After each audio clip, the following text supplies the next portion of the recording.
Les jeunes de 80 ans, d'après les souvenirs recueillis chez Manoute. Chez Manoute, un soir de décembre, ils étaient là dans la grande chambre, une douzaine de jeunes gens, le plus jeune avait 80 ans.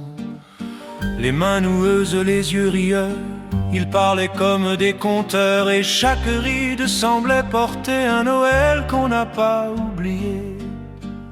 Ils savaient compter Noël, les anciens de notre pays.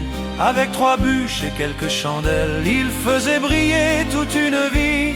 Le pinot coulait dans les verres, le boudin chantait dans les poêles, les cadeaux tenaient dans un sabot, mais l'amour remplissait les carreaux.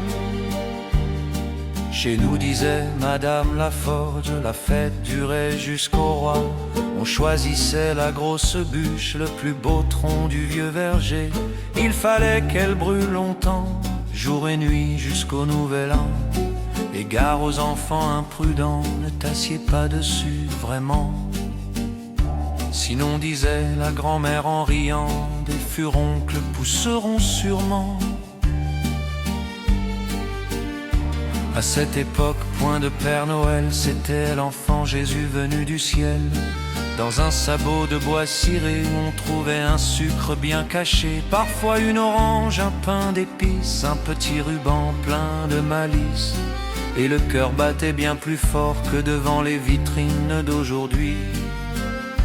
Ils savaient compter Noël, les anciens de notre pays.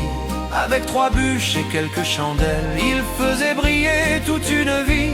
Le pinot coulait dans les verres, le boudin chantait dans les poêles, les cadeaux tenaient dans un sabot, mais l'amour remplissait les carreaux.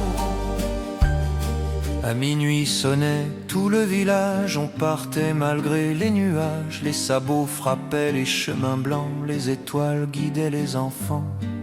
Dans l'église on priait ensemble, le froid faisait parfois qu'on tremble, mais personne ne songeait au vent, Noël réchauffait tous les vivants. Puis revenaient les grandes tablées, le cochon venait d'être tué.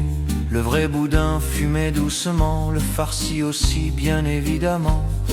On levait le verre de pinot, on découpait le pain bien chaud, et les anciens riaient de bon cœur. Voilà notre plus grand bonheur.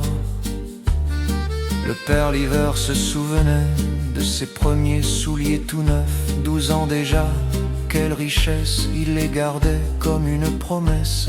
Les filles portaient leur ruban, la coiffe blanche du dimanche, et lorsqu'elles filaient le pinot, les garçons riaient aussitôt. Un autre parlait de son père qui allait couper le sapin. Pas un arbre couvert d'ampoules, mais un petit pin du jardin.